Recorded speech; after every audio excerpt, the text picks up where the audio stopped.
Queridos amigos, soy el Padre Ángel Espinosa Los Monteros y estamos en las vísperas de Cristo Rey. Quisiera comentar con ustedes un detalle del Evangelio que a veces pasa desapercibido. Muy poca gente realmente ha encontrado este detalle. Yo lo encontré gracias a un gran sacerdote, José Luis Martín Descalzo, quien murió ya quizás hace unos 30 años, grande escritor. ¿De qué les quiero hablar? Mire, después de la multiplicación de los panes y de los peces, dice el Evangelio que quisieron coronar a Cristo Rey y Él se retiró a la montaña a orar. Sabía que venían a coronarlo Rey. ¿Por qué? Porque era un rey, por decirlo así, de un éxito, de un triunfo material. Acababa de darle de comer a todo el pueblo, tenía una capacidad de palabra impresionante. Este es el Mesías que había de venir al mundo. Este es el Rey, este es el Hijo de David. Jesús sabía que no iba a reinar en ese momento y por eso se abrió paso, salió y se fue a orar. ¿Cuándo es cuando Cristo realmente es Rey? En la cruz, cuando entrega su vida por nosotros, cuando derrama hasta la última gota de su sangre. Es coronado no con una corona de oro, sino con una corona de espinas. ¿Y cuál es el detalle que a mucha gente se le pierde? Dice el Evangelio, 3 evangelios y una carta de San Pablo, que Jesús gritó en la cruz. Pero cualquiera podría decir, ¿cómo no iba a gritar? Todos hubiéramos gritado de dolor. No, no es así de fácil. Miren, el Evangelio de San Mateo dice, 27:50. Jesús entonces, dando de nuevo un fuerte grito, exhaló el espíritu. Marcos 15:37. Jesús, lanzando un fuerte grito, expiró. Lucas 23:46. Jesús, dando un fuerte grito, dijo, Padre, en tus manos encomiendo mi espíritu. Y San Pablo dice en una de sus cartas, habiendo ofrecido en los días de su vida mortal oraciones y súplicas con un gran grito y lágrimas al que era poderoso para salvarle de la muerte. Gritó. La cosa increíble es esta. Gritó y exhaló el espíritu. Cuando no le quedaba más que inclinar la cabeza y morir, lanzó este grito que debió ser impresionante. Durante 2000 años, muchísimos místicos y gente y sacerdotes han estado reflexionando por qué este grito. Y ha habido diversos motivos. Hay quien dijo por soledad. Todos los mártires tuvieron a alguien en quien apoyarse, en Cristo. Sentían su presencia, su fortaleza. Jesucristo estaba completamente abandonado. Incluso llegó a decir, Padre, Dios mío, ¿por qué me has abandonado? Hecho pecado en la cruz, solo, sin el consuelo de nadie. En un momento dejaron pasar a María, su madre, a Juan, el apóstol, a otras 3 mujeres. Pero su pueblo, los príncipes de su pueblo, sus apóstoles, a quienes les había dedicado todo el tiempo. Uno lo había entregado, otro lo había negado, otros 9 habían corrido. Ahí estaba uno. Los 10 habían corrido, uno había regresado. Gritó por soledad. Otros dicen, gritó por desesperación. Pero no, sería muy extraño que al mismo tiempo gritara y dijera, Padre, en tus manos encomiendo mi espíritu. No fue por desesperación. Hay quien dice, murió por la duda de lo que podría haber del otro lado. Imposible. Yo soy el pan vivo que ha bajado del cielo. Era el único que había venido desde el otro lado. Él sabía perfectamente que solo cruzar la puerta le esperaba a su Padre y millones de ángeles para festejar el triunfo de la vida, del amor, de la obediencia, de la humildad. Y entonces, ¿por qué gritó? Hay quien dice, por el dolor físico. Parecería lo más creíble, pero ¿has pensado que en Getsemaní, cuando sudó sangre, cuando se le abrieron los poros, en la desesperación no desesperación, en el miedo tremendo, tengo miedo hasta el punto de morir. Padre, si es posible que pase de mí este cáliz, pero que no sea como yo quiero, sino como quieres tú. No gritó en Getsemaní. Cuando ya lo tenían preso, la golpiza que le fueron dando de camino de Getsemaní al encuentro con el Sanedrín. Dice el Evangelio de San Juan que uno se adelantó y le dio una bofetada a Jesús. Si analizamos seriamente la sábana santa, se ve cómo tiene todo el ojo cerrado y no gritó. Al contrario, con una paz y una tranquilidad le dice: si he hablado mal, prueba en qué. Si no, ¿por qué me pegas? Probablemente con todo el ojo ya cerrado de ese golpe. No gritó. De ahí siguió el camino a casa de Anás, de Caifás, de Herodes, hambre, sueño, insultos, nada, no hay un solo grito. De ahí viene la flagelación. Eran 40 golpes menos 1, 39. Sabemos por la sábana santa que con Jesús no hubo ninguna piedad, no hubo límite de golpes. Además, los látigos romanos terminaban en 3 puntas, a veces la terminación era metal, a veces era un hueso de animal. ¿Cómo le abrieron la carne? Algunos pedacitos se los arrancaron. Como manso cordero iba a ser degollado. No se oye un solo grito en la flagelación. Podría perfectamente decir ahí: Jesús gritaba y nadie se apiadaba de él. No gritó.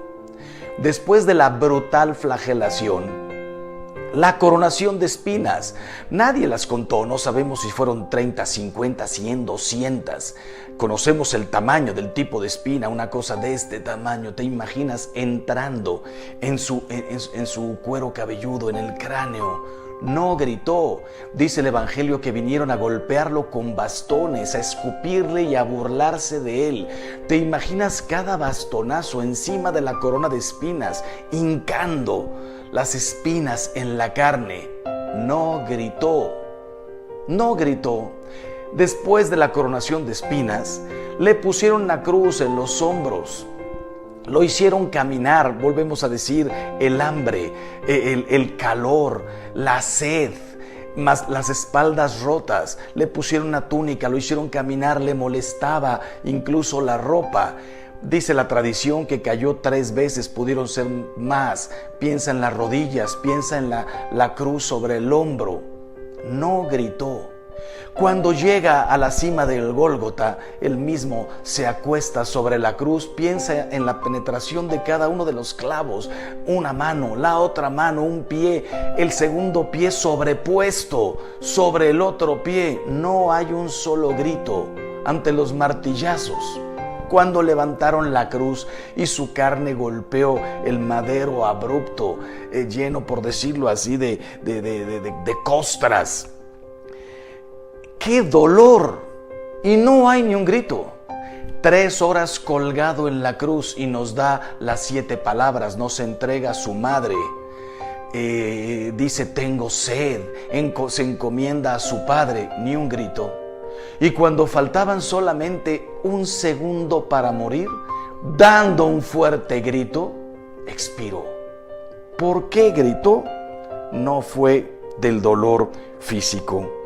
Y entonces viene este sacerdote José Luis Murtín Descalzo y dice: gritó por el dolor moral. Dolor moral. Lo grave no es morir, sino morir inútilmente. ¿Por cuántos?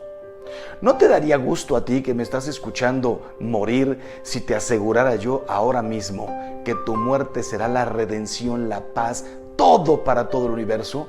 Creo que hasta yo me ofrecería. En cambio, Jesús sabía para cuántos iba a ser inútil, para cuántos moría en vano. El Evangelio de San Lucas, en el capítulo 14, versículo 13, dice: acabado todo tipo de tentación, el diablo se alejó de él hasta un tiempo oportuno. ¿Qué significa un tiempo oportuno? Recuerdan ustedes las 3 tentaciones. Pide que estas piedras se conviertan en pan. tírate del pináculo, porque total los ángeles te atraparán, te sostendrán con sus alas. Tercera tentación, póstrate y adórame, y todo esto te daré. Y Jesús había respondido con una entereza: no solo de pan vive el hombre. No tentarás al Señor tu Dios, solo a Dios adorarás. No había tenido, con todo y que tenía 40 días de ayuno, no había tenido el problema en responder con esa entereza. Sabemos por el Evangelio de San Juan 13:2, dice: cuando ya el diablo había inspirado a Judas, estaba rondando ahí el diablo. Y dice Juan 13:27, tras el bocado entró en él Satanás, en Judas. Estaba ahí en la última cena rondando. Dice José Luis Martín Descalzo: ¿cuál es ese otro momento oportuno en el que se presenta el diablo a tentar a nuestro Señor? Probablemente fue en la cruz. No habrá llegado Satanás en ese momento para presentarle como un velo enorme. ¿Para cuántos moría en vano? ¿Cuántos no se iban a reconciliar? ¿Cuántos lo iban a odiar para siempre en aquel tiempo y ahora? ¿No habrá visto desde la cruz la mediocridad de sus elegidos? Los apóstoles, los discípulos, los que vendríamos después, sacerdotes, laicos, consagradas, religiosos y religiosas. La mediocridad de todos nosotros, el que nos había llamado a la santidad y a la perfección. ¿No habrá visto desde la cruz las falsificaciones de su evangelio? Usar el evangelio del amor para convertirlo en el del poder, del dinero, de no sé cuántas cosas. ¿No habrá visto desde la cruz la violencia de los violentos? El que acababa de decir en la última cena: un mandamiento nuevo os doy, el que ya existía desde antes, ahora completamente purificado, que os améis los unos a los otros como yo os he amado. Perdonad a quien os persigue, amad a vuestros enemigos, orad por quien os hace el mal, por quien os calumnia. Él lo había dicho. ¿No habrá visto desde la cruz la violencia de las grandes guerras? Nosotros recordamos la Primera Guerra Mundial, la Segunda, la Guerra Civil Española, los cristeros, Vietnam, Corea. No podemos olvidar que desde hace 2000 años, si no es que 3000, siempre, en algún lugar del mundo siempre se ha estado en guerra. En el medioevo, antes las conquistas, los imperios, antes de Cristo, después de Cristo, sometimiento a los demás, pero Él había venido a renovar todo eso. ¿Cuántos de nosotros no entenderíamos cuántas guerras, cuántas muertes? Pero olvídate de la guerra, la violencia familiar, la violencia con la persona a quien le dijiste un día que la ibas a amar para toda la vida, la violencia de los violentos. El imperio de la mentira, el que había dicho: yo soy la verdad. ¿No habrá visto desde la cruz cuántas mentiras, las grandes mentiras de los comunismos, populismos, embaucando a miles de millones de personas? El sufrimiento de todas estas personas, las mentiras de las ideologías. Yo soy dueña de mi cuerpo, yo hago con mi vida lo que me da la gana, tengo derecho a pedir mi propia muerte, la eutanasia. La mentira, el que había dicho: yo soy la verdad, yo soy la vida, yo soy el camino. ¿Cuántas cosas no habrá visto Jesús desde la cruz? Y el imperio de la mentira a nivel familiar, a nivel conyugal, con los socios, con los clientes. ¿No habrá visto desde ahí lo que nos costaría decir la verdad? ¿No habrá visto desde la cruz las divisiones entre cristianos? Él había dicho en la última cena: Padre, que todos sean uno, como tú y yo somos uno. La Iglesia Católica, la Iglesia Ortodoxa, la Iglesia Luterana, calvinistas, anglicanos, los protestantes en general, la cantidad de divisiones, después la mentira, la violencia de tantas sectas que iban a venir, todas en nombre de Cristo o la mayoría Él que había dicho, Padre, que todos sean uno como tú y yo somos uno.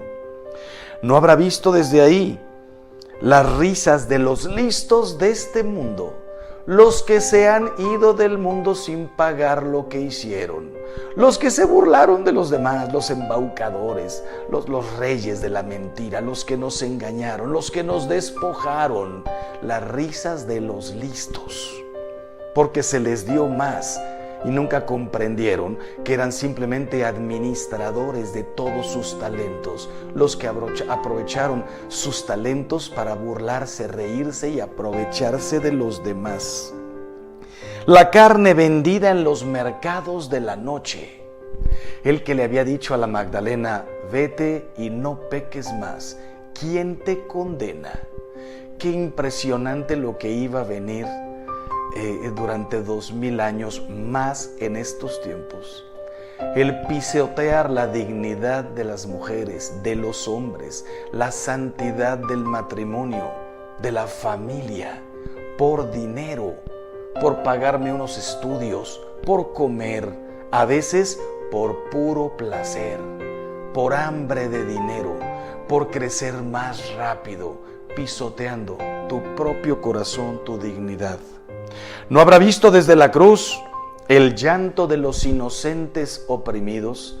No solamente son tantos niños, tantas niñas, sino tanta gente débil, los enfermos, los abortos, miles de millones ya, porque no tienen voz, porque son pequeñitos, ya estaba completamente formado su cuerpo, solo le faltaba crecer. Primero se le ofrecían, se le sacrificaban bebés a las deidades, dioses inexistentes, con hambre y con sed de sangre. Sí, lo podemos entender hace 3000 años, cuando había cero cultura. Hoy se le ofrecen los niños al placer, a mantener la belleza de mi cuerpo, al dinero, a la libertad, al simplemente cumplir mi voluntad y mis caprichos por encima de todo deber y de todo respeto. ¿No habrá visto Jesús desde la cruz, dice el sacerdote, las falsas palabras de los redentores del pueblo? Las falsas palabras de los redentores del pueblo. Cuántas soluciones llenas de mentira, cuántas expectativas que nos iban a llevar a nada, a la pobreza, a la miseria. Piensen en el comunismo, piensen en algunos países que no han podido salir de ahí. No habrá escuchado, no habrá visto desde la cruz el odio circulando en los corazones como un sapo negro. Él que había dicho, amaos, cuánta gente iba a odiar. No puedo perdonar a mi cuñado, jamás volveré a hablar con mi concuña. Tengo cero relación con mis suegros. No puedo ver a mi exmarido, a mi exmujer. A mí como sacerdote me ha tocado escuchar, odio a mi padre. ¿Se puede odiar a un padre? Honrarás a tu padre y a tu madre. Es que usted no sabe lo que me hizo. ¿No habrá visto desde la cruz el hambre de dinero resbalando por debajo de las puertas de todas las almas? El Hijo del Hombre no tiene una piedra donde reclinar la cabeza. Dormía en el campo, se hospedaba en la casa de Lázaro, Marta y María. Se quedaba en la casa de la suegra de Pedro, en la casa de Pedro. Dormía donde se podía, se quedaba dormido en la montaña, en una barca. ¿No habrá visto desde ahí el hambre de dinero, de poder, de satisfacción, de caprichos?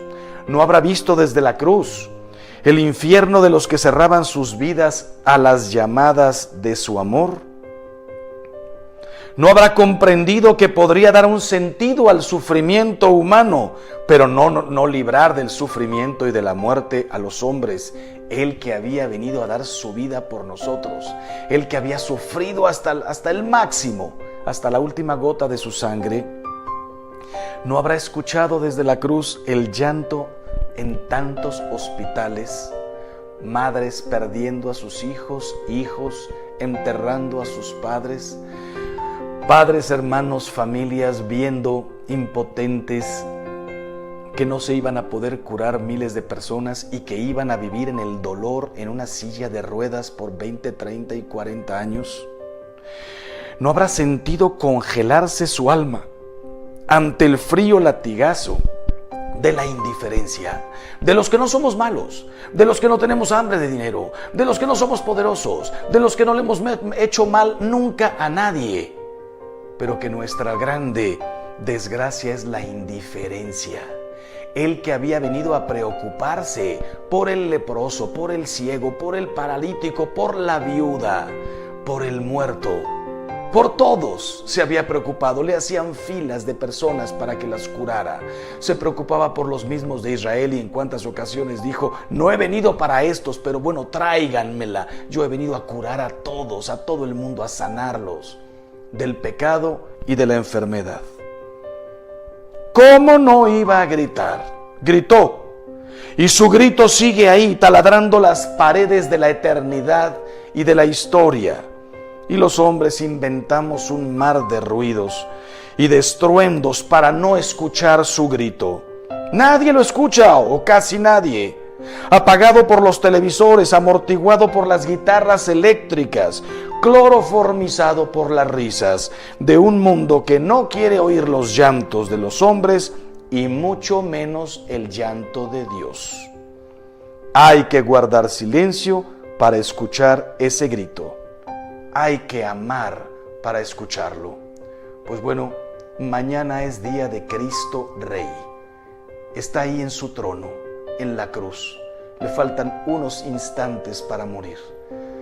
Date hoy un tiempo para ir al sagrario, para ir a misa, para ponerte delante de un crucifijo y verlo y decirle: perdóname, Señor, gritaste, porque también me viste a mí. Dame la gracia, la fe, la esperanza, el amor para ponerme de pie y no ser más indiferente ante tu dolor y hacer todo lo que pueda por tu iglesia, por las almas, por los hombres, mis hermanos, en definitiva, por ti, que eres la cabeza del cuerpo místico. Yo sé, Señor, que por ti no puedo hacer nada. Tú estás con tu Padre, tú estás ya allá. Pero tú te has identificado con cada uno de los pequeños. El que dé de beber, aunque sea un vaso de agua, a uno de estos pequeños, a mí me lo da. Hoy me pongo de pie y te digo: Señor, voy a consumir mi vida haciendo todo el bien que pueda, a toda la gente que pueda, con mis palabras, con mi testimonio, con mis obras, con mi ejemplo, con mi vida, con un consejo, con mi oración y con mi sacrificio. Queridos hermanos, que viva Cristo Rey y que nosotros reinemos con Él.